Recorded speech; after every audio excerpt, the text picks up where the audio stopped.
जय हिंद साथियों। आज हम क्लाइमेक्स गुरुकुल चैनल के माध्यम से जीके जीएस का कुछ सिलेबस के बारे में देखेंगे। इसके बाद हिस्ट्री के बारे में कुछ चर्चा करेंगे। चलिए देखते हैं जीके और जीएस। कोई भी एग्जाम में आपको जीके और जीएस आता है, इस बात को आप भी जानते हैं। चलिए इसमें देखते हैं कि जीके जीएस में आपको पढ़ना क्या क्या होता है। जो पहला चीज हम लिखते हैं कि हिस्ट्री पढ़ना होता है। हिस्ट्री के साथ साथ पॉलिटी भी ध्यान होता है। आप एग्जाम के थ्रू से बात करेंगे एग्जाम में क्या क्या सवाल आता है, जीके जीएस से कहाँ से आता है, ज्योग्राफी भी, इकोनॉमिक्स, साइंस के साथ साथ आज एग्जाम में ज्यादातर पूछता है क्या, कोई भी एग्जाम में 10 से 12 नंबर रहेगा, कहीं कहीं तो 5 नंबर देखने के लिए मिलेगा। चलिए इसमें आज हम पहला चीज चर्चा करेंगे इतिहास। इतिहास होता क्या है चलिए देखते हैं।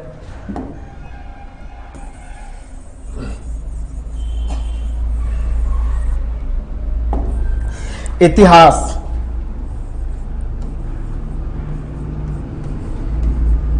के बारे में हम लोग जानेंगे। इतिहास है क्या, क्यों पढ़ना इसको जरूरी होता है, इतिहास का डिफिनेशन क्या कहता है, परिभाषा क्या कहता है। परिभाषा से आप समझ सकते हैं। इतिहास की परिभाषा यह कहता है कि प्राचीन में जो भी घटना घट गई, प्राचीन एवं वर्तमान, प्राचीन एवं वर्तमान के बीच के, प्राचीन एवं वर्तमान के बीच सेतु के रूप में कार्य करता है। सेतु के रूप में क्या करता है, कार्य करता है। कहने का मतलब कि इतिहास वो बताता है कि प्राचीन और वर्तमान का जोड़ने का काम करता है। जैसे इतिहास ये भी बताता है कि अतीत में जो भी गलतियां हो गया, अतीत में जो भी गलतियां हो गया, उस गलती को पुनः न दोहराया जाए, उसी को हम लोग, इसी का अध्ययन हम लोग क्या कहते हैं, इतिहास। या आप दूसरी भाषा में आप ये भी कह सकते हैं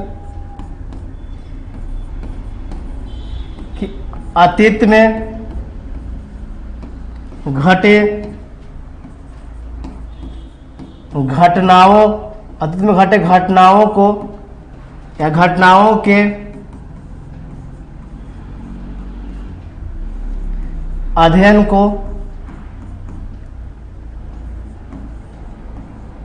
इतिहास कहते हैं।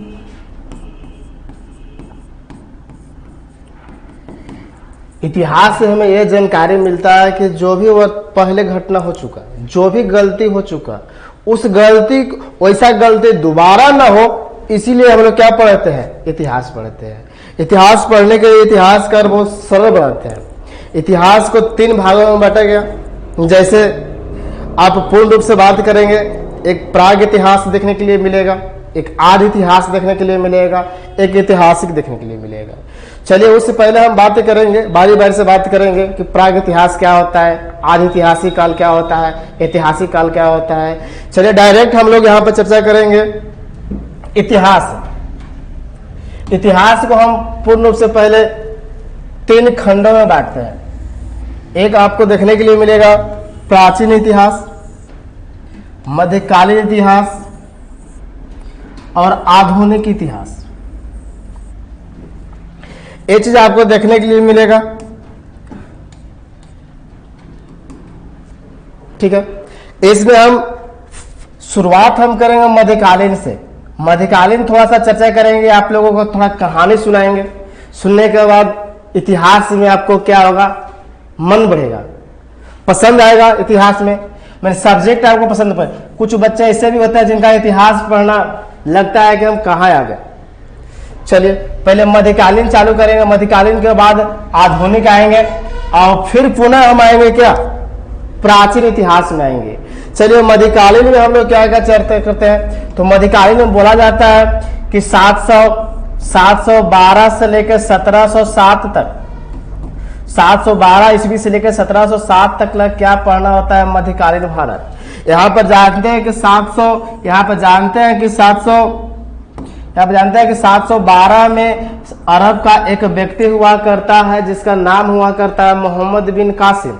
मोहम्मद बिन कासिम भारत पर आक्रमण करता है। कैसा आक्रमण करता है? सफल आक्रमण। तब से ही हम लोग क्या बोलते हैं कि भारत में मुस्लिमों का आगमन हो गया।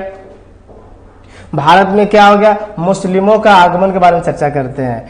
चलिए पहले हम तो यहाँ पर बात की है कि 712 में सफल आक्रमण करता है मोहम्मद बिन कासिम। कौन करता है? मोहम्मद बिन कासिम। मोहम्मद बिन कासिम सिंध वाला क्षेत्र में एक शासक हुआ करता है जिसका नाम हुआ करता है दाहिर पर आक्रमण करेगा और क्या करता है कि यहाँ पर साम्राज्य विस्तार करने का प्रयास करेगा।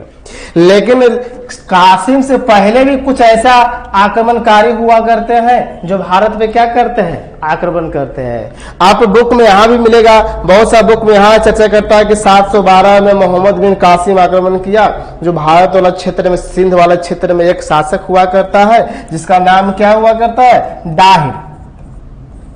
लेकिन हम पहले कासिम से पहले कुछ आक्रमणकारियों के बारे में चर्चा करेंगे जो भारत पर आक्रमण किए। उन लोगों का कुछ आक्रमण सफल भी होता है, कुछ विफल भी होता है, इसके बारे में चर्चा करेंगे। चलिए आगे देखते हैं। चलिए यहाँ पर मध्यकालीन इतिहास में हम लोग प्रकाश शुरू करने जा रहे हैं कि भारत पर अरबों का आक्रमण। भारत पर अरब कहने का मतलब अरब जो देश हुआ करता है, अरब जो देश का समूह हुआ करता है, अरब देश का जो लोग हुआ करते हैं वो भारत पे क्या करते हैं? आक्रमण करते हैं। मतलब आक्रमण करते हैं धन लूटने के माध्यम से, या धन लूटना चाहते हैं कि अपने साम्राज्य में दूसरे की। जैसे कहने का मतलब है कि ये अरब क्षेत्र है, ये क्या है? भारत है। तो यहाँ से लोग यहाँ पर आक्रमण करके यहाँ से धन लूट कर क्या करते थे? अपने साम्राज्य को विस्तार करना चाहते थे धन लूट कर। इसी में हम लोग को यहाँ देखने के लिए मिल रहा है कि भारत में अरबों का आक्रमण होता है। एक सवाल तो आता है कि भारत में अरब का आक्रमण आप यहाँ जानते हैं कि 712 में भारत पर अरबों का आक्रमण हुआ, जो किसका नेतृत्व में हुआ? वो नाम हुआ करता है मोहम्मद बिन कासिम। मोहम्मद बिन कासिम, यहाँ देखेंगे कि मोहम्मद बिन कासिम से पहले भी भारत पे क्या किया गया? आक्रमण किया गया। इस बात को आप भी जानते होंगे, कुछ बच्चा ऐसा भी होगा जो नहीं जानते होंगे। चलिए इसके बारे में हम लोग देखते हैं कि 634 ईस्वी में उमर खलीफा के नेतृत्व में भारत पर प्रथम आक्रमण होता है। क्या होता है? भारत पर प्रथम आक्रमण। भारत पर प्रथम आक्रमण किसका प्रथम आक्रमण हुआ करता है? अरबों का आक्रमण हुआ करता है। तो कहाँ हुआ करता है? देखेंगे कि 634 में उमर खलीफा के नेतृत्व में भारत पर आक्रमण होता है। मैंने पहली बार अरबों का आक्रमण होता है। यह आक्रमण जल मार्ग के द्वारा था। कैसा आक्रमण था?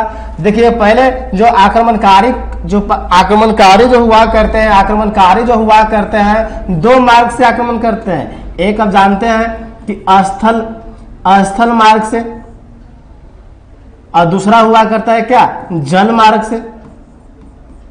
दूसरा क्या हुआ करता है? जल मार्ग से। तो ये उमर खलीफा के नेतृत्व में जो सेना लोग भारत वाला क्षेत्र में जो आए थे आक्रमण करने, वो किस मार्ग से आए थे? जल मार्ग से आते हैं। चलिए अब इस जल मार्ग के जरिए थाने वाला जो क्षेत्र हुआ करता है, वहां पर क्या करते हैं? आक्रमण करते हैं। बोला जाता है इतिहासकार के द्वारा कि यह आक्रमण अस्थायी नहीं था तो क्या हो गया? असफल रहा था। ये पहला आक्रमण हुआ करता है। किसका पहला आक्रमण हुआ करता है? अरबों का। चलिए दूसरे आक्रमण के बारे में हम लोग देखते हैं। कि 644 ईस्वी में, लगभग 10 साल के बाद 644 ईस्वी में दूसरा आक्रमण होता है, अरबों का दूसरा आक्रमण। बोला जाता है कि उस्मान खलीफा के नेतृत्व में भारत में क्या किया गया? दूसरी बार आक्रमण किया गया। यह आक्रमण ईरान के क्षेत्र में तिस्तान पर हुआ था। कहाँ हुआ था? ईरान के क्षेत्र में तिस्तान पर हुआ करता है। यहाँ बोला जाता है कि यह भी क्या हुआ था? यह विजय पाया गया था। मैंने यहाँ से आया था, आक्रमण किया था, कुछ धन लूटा, फिर पुनः क्या कर गया? अपने ही क्षेत्र में चला गया। यह भी बोला जाता है कि यह अस्थायी आक्रमण नहीं था, आया कुछ धन लूटा फिर पुनः चल गया। अस्थायी कहने का मतलब कि कोई शासक आया यहाँ से यहाँ धन लूटा और यहाँ कुछ लंबे समय तक रह गया, वो अस्थायी हो गया। और कुछ ऐसा होता है कि यहाँ पर गए धन लूटे फिर पुनः वापस आ गए, ये अस्थायी में गिनती हो रहा है। चलिए इतिहासकार के द्वारा क्या बोला जाता है इस आक्रमण को? इस आक्रमण को यहाँ पर विजय जब पाता है तो यहाँ पर अस्थायी आक्रमण नहीं माना जाता है। क्यों? क्योंकि इतिहासकार बताते हैं, इतिहासकार को बताया जाता है कि यहाँ पर पहली बार विजय तो पाया, लेकिन यहाँ पर पानी के अभाव के कारण क्या कर जाते हैं इन लोग? वापस लौट के चले गए। इसको भी हम लोग बोलते हैं कि ये अस्थायी आक्रमण नहीं हुआ करता है। चलिए आगे देखते हैं। ये आपको देखने के लिए मिलता है तीसरा आक्रमण देखने के लिए यहाँ पर देखेंगे कि 659 में तीसरा आक्रमण के बारे में हम चर्चा कर रहे हैं। अल-हरीसी के नेतृत्व में होता है। तीसरा आक्रमण किसके नेतृत्व में? अल-हरीसी के नेतृत्व में। बोला जाता है कि यह आक्रमण जब किया उस समय यहाँ पर क्या कर गया? यहाँ पर मारा गया। यह भी क्या रह गया? असफल माना जाता है। यह आक्रमण जो हुआ करता है अल-हरीसी के नेतृत्व में जो आक्रमण किया गया था यह असफल माना जाता है। साथ में क्यों असफल माना गया? क्योंकि यहाँ पर ही मारा गया। चौथा आक्रमण के बारे में बात कर रहे हैं। चौथा आक्रमण के बारे में 665 में हम लोग देखने को मिलता है चौथा आक्रमण कि अल-मुहल्लब के नेतृत्व में हुआ था। अल-मुहल्लब के नेतृत्व में हुआ था। यह भी क्या किया जाता है कि यह भी यहाँ पर मारा जाता है। जब मारा गया तो यह भी क्या किया गया? असफल माना गया। चलिए हम लोग 705 का जो आक्रमण हुआ करता है पांचवा आक्रमण बारे में देखते हैं कि इब्न अली हरी वाज, गलती लिखा गया, थोड़ा देखते एक मिनट।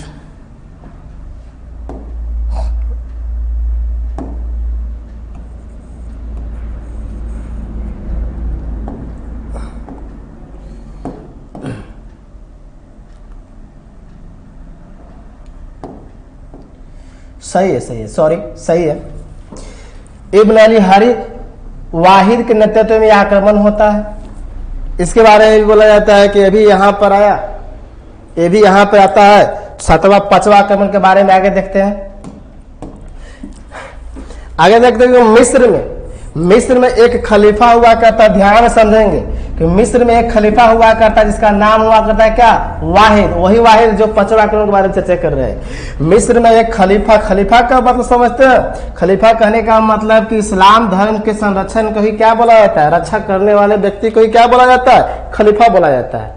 चलिए वाहिद यहाँ खलीफा हुआ करता है। इसी का एक इराक वाला क्षेत्र में गवर्नर के रूप में काम करता है जिसका नाम हुआ करता है क्या?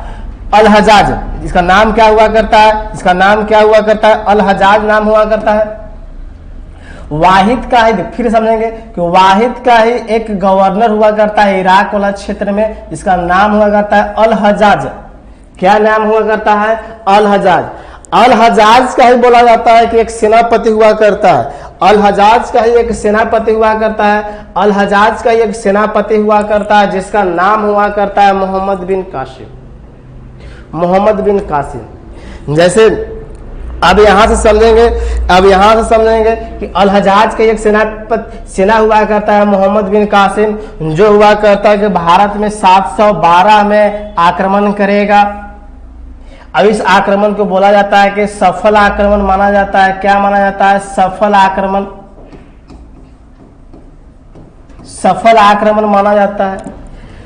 चलिए यहां से एक सवाल आता है कि जो मोहम्मद बिन कासिम हुआ करता है, बोले भारत में आक्रमण किया, तो आक्रमण करने का तत्कालीन कारण क्या हुआ करता है? इसके बारे में हम लोग के थोड़ा अगले क्लास में हम लोग देखेंगे। क्या देखेंगे कि भारत पर मोहम्मद बिन कासिम का तत्कालीन आक्रमण क्यों हुआ, क्या कारण हुआ, क्या कारण था, क्या अल-हजाज के बारे में चर्चा कर रहे हैं कि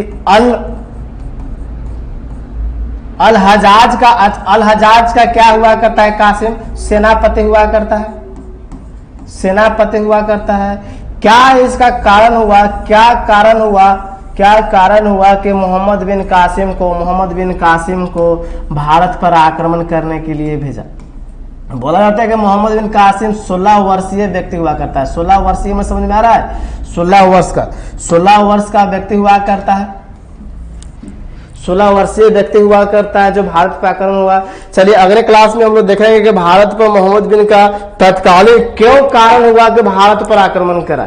चलिए जय हिंद। अगर आपको इस वीडियो की क्लास अगर समझ में आया होगा, आपको अच्छा लगा होगा, तो क्लास को आगे बढ़ाएंगे। कल हम यहाँ से आगे चर्चा करेंगे। चलिए जय हिंद।